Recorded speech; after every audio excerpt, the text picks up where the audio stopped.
Ini adalah 12 hal yang kita tuntut dari kalian kalau memang kalian mau menunjukkan bahwa kalian masih berpihak kepada masyarakat. Pertama, sahkan rancangan undang-undang perampasan aset sekarang juga sebelum 5 September tengah malam. Kedua, pecat anggota DPR yang terbukti menghina rakyat Ahmad Syaroni, Deddy Sitorus, Bambang Pacul, dan yang lain-lain itu yang berjoget-joget di parlemen.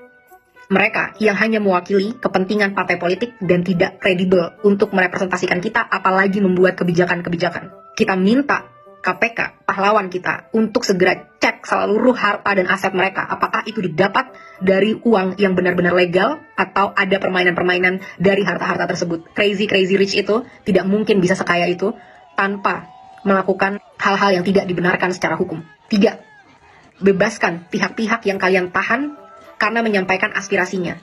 Jangan salahkan semua terhadap masyarakat. Kalian juga harus bisa refleksi kenapa masyarakat bisa sampai semarah itu. Karena kalian selama ini sudah benar-benar tuli dan mati empati terhadap aspirasi dari masyarakat. Saat kita mau mendatangi rumah kita sendiri yang kita bayar dan kita bangun dengan hasil keringat sendiri, kita dipertemukan dan dihajar dengan aparat-aparat dan segala peralatan yang dibeli dari hasil pajak rakyat. Bebaskan mereka semua. Mereka hanya mau melakukan aspirasi. 4.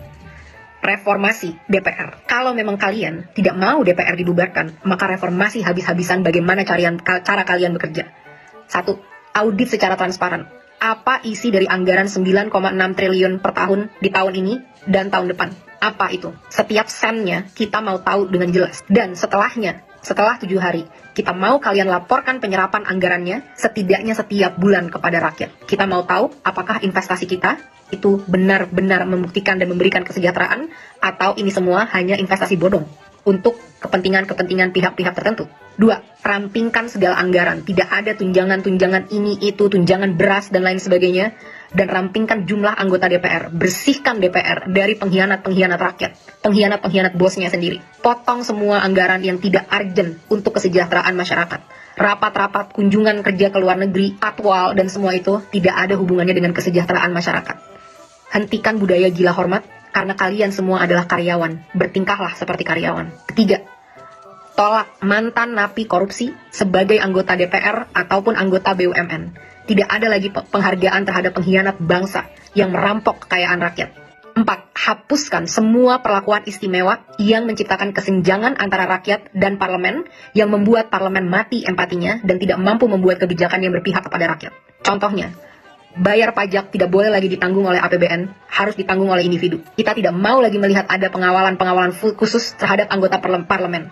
Mereka harus bertingkah layaknya masyarakat. Semua hidup kita urgent, apalagi kita yang bayarin gaji kalian dan infrastruktur dan operasional keberlangsungannya negara ini. Kita yang lebih penting dibanding kalian. Transportasi, tidak ada tunjangan mobil, cukup tunjangan untuk naik transportasi umum.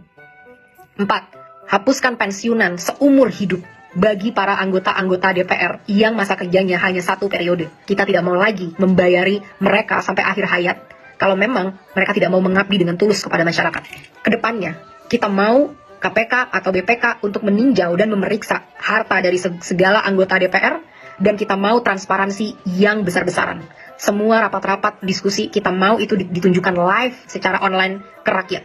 Bahkan kalau bisa, rakyat harus selalu boleh masuk ke gedung DPR untuk mendengarkan dan melihat apa yang karyawannya sedang lakukan. 5. Tunjangan gaji dan tunjangan-tunjangan yang lain, total take home pay, total yang bisa kalian bawa pulang, tidak boleh melebihi 5 kali upah minimum UMR nasional dari masyarakat. Harus jelas kemana setiap anggaran-anggaran ini, dan kita mau jelas berapa yang diterima. Tidak boleh lagi ada kesimpang siuran yang berkata ada yang menerima segini, segitu, dan lain sebagainya. Harus jelas berapa yang diterima sebagai take home pay, kita harus tahu itu. 6. Tetapkan KPI, Key Performance Indicator, yang terukur bagi anggota DPR sebagai standar kinerja. Berapa RUU yang harus kalian sahkan, berapa RUU prioritas, dan lain sebagainya, harus dengan aturan yang jelas. Kedepannya, evaluasi dan pecat anggota-anggota yang tidak bisa bekerja dengan benar, yang tidak datang saat-saat rapat, yang tidak bisa menghasilkan RUU yang diminta oleh rakyat. Laporkan semua progress, achievement, challenges secara berkala kepada rakyat. Kita berhak tahu apa yang terjadi di dalam ruang DPR. 7. Audit secara menyeluruh terhadap BUMN untuk memastikan profitabilitas.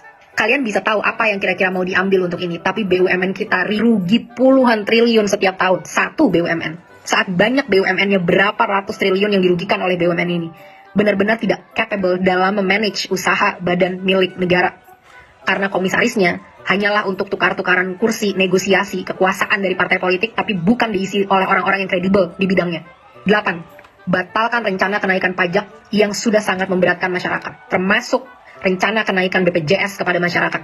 Berhenti mencekik dan memeras kita, saatnya kalian bekerja. 9. Adili pembunuh pahlawan kita, Afan, seberat-beratnya. Aparat harus tahu konsekuensi apabila mereka menggunakan power di jalan yang salah. Negara harus menanggung dampak dari semua ini, karena semua ini terjadi karena kegagalan kalian menanggung keluarga dari Afan.